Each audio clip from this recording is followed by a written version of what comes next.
Here's the big challenge of life. You can have more than you've got because you can become more than you are. That's the challenge. And of course the other side of the coin reads, unless you change how you are, you'll always have what you got. I have found in my experience that income does not far exceed personal development. Now sometimes income takes a lucky jump, but sure enough, unless you grow out where it is, it'll usually come back where you are. Life has strange ways.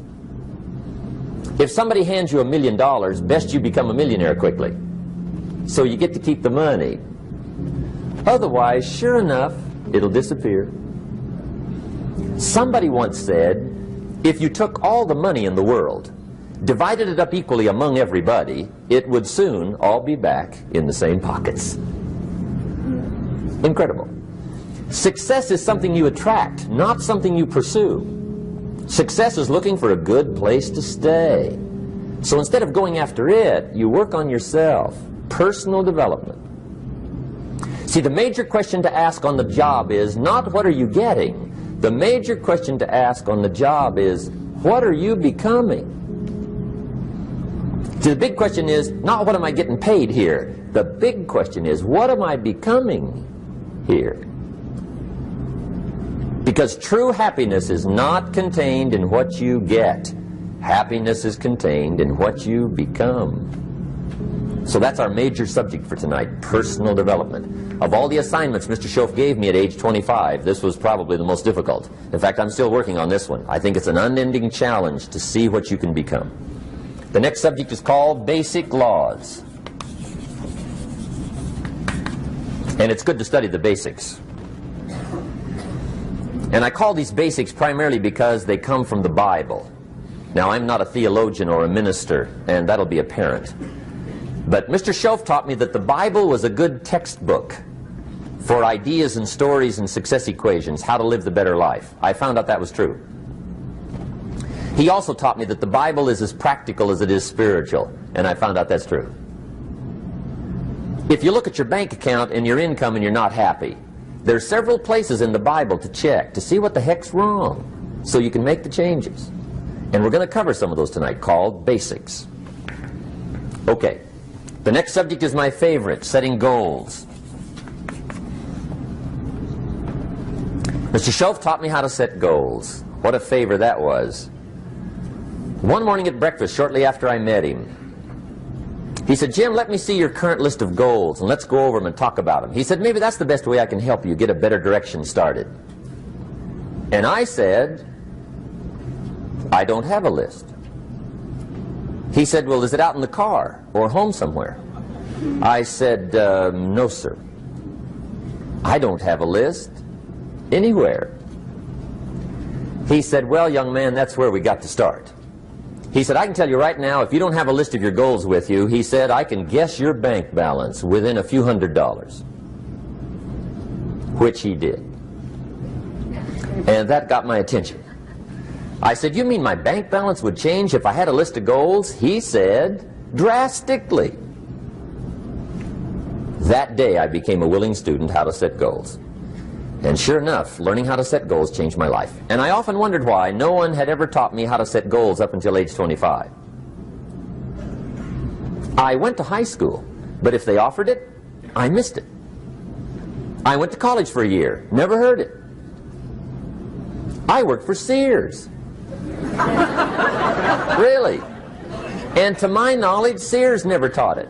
Right? How to set goals. So here I am, age 25, married, my family's starting, I've been to college, I'm working, and I still don't know how to set goals. But fortunately, when I was 25, I met the man who taught me how, and it revolutionized my whole life.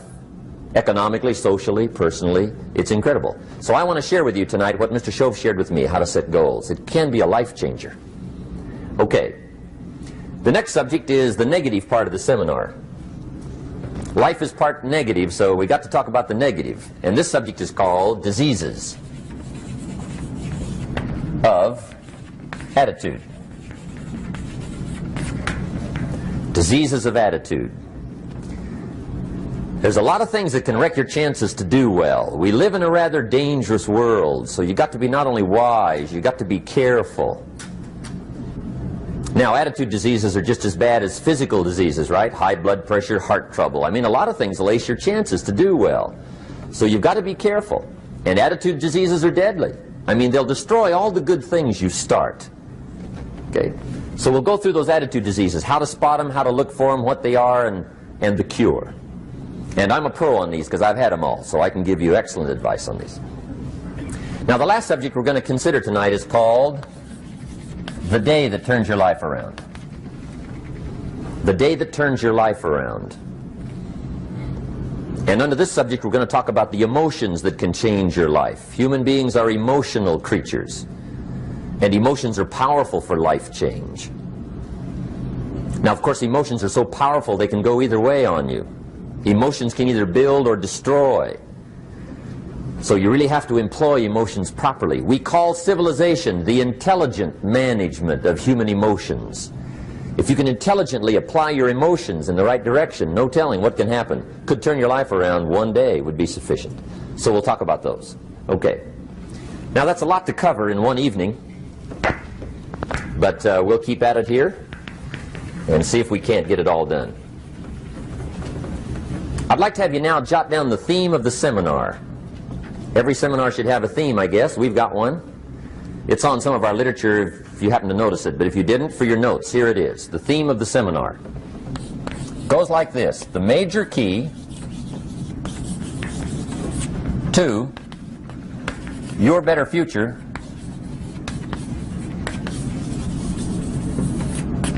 is you.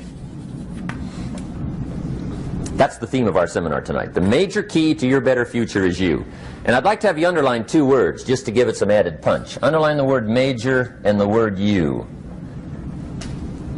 so that it reads, the major key to your better future is you.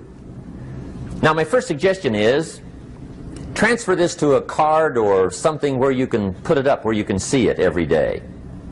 Preferably put it up where you can see it at the beginning of the day, before you go off to put the day together. This is a good phrase just to glance at, to keep in mind as you're putting the day together. It's called the silent seminar. If you'll just let this talk to you during the day, I found it to be tremendously helpful. The major key to your better future is you.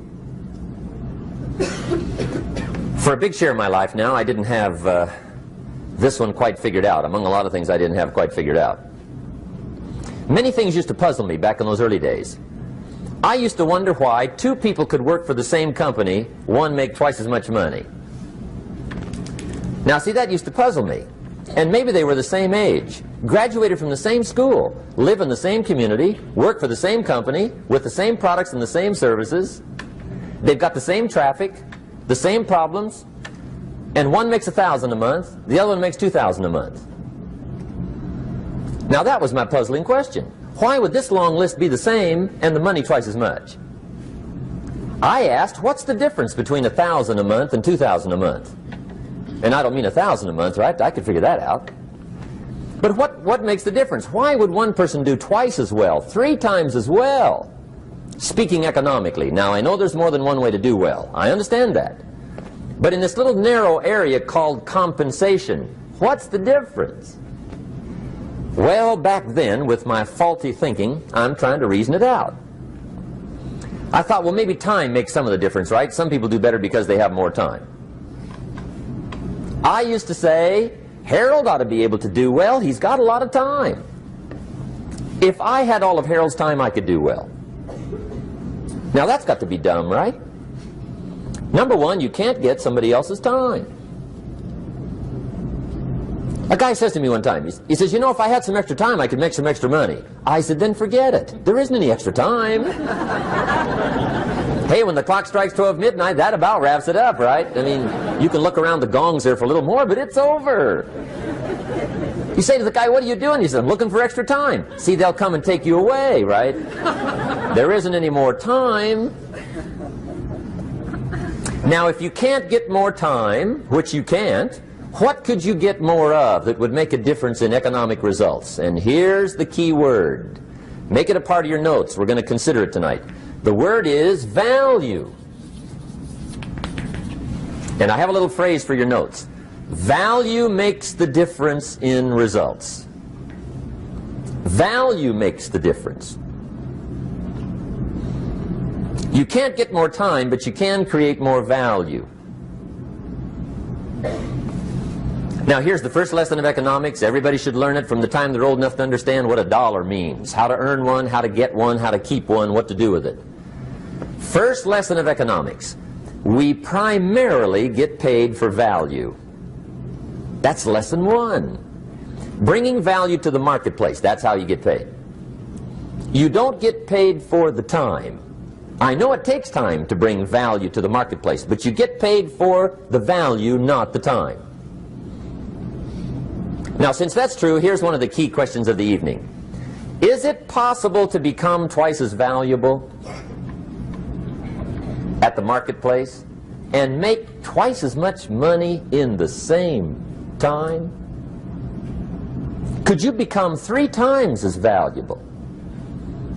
Make 3 times as much money in the same time? Is that possible? The answer is yes, if. And it's always if, right? Life is known as the big if. Harry Truman once said, life is iffy.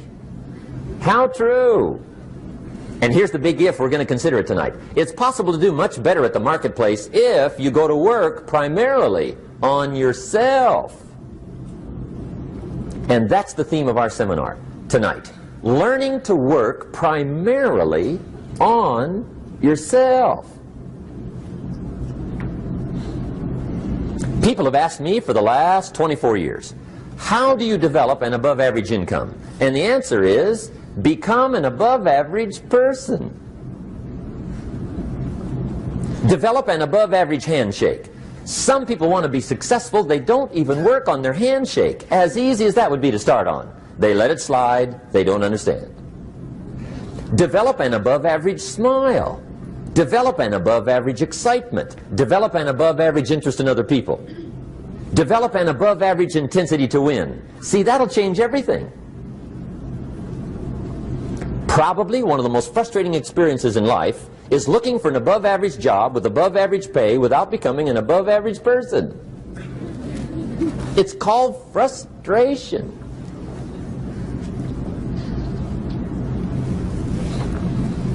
And Mr. Schoaf gave me probably the greatest clue he gave me when I first met him. He said,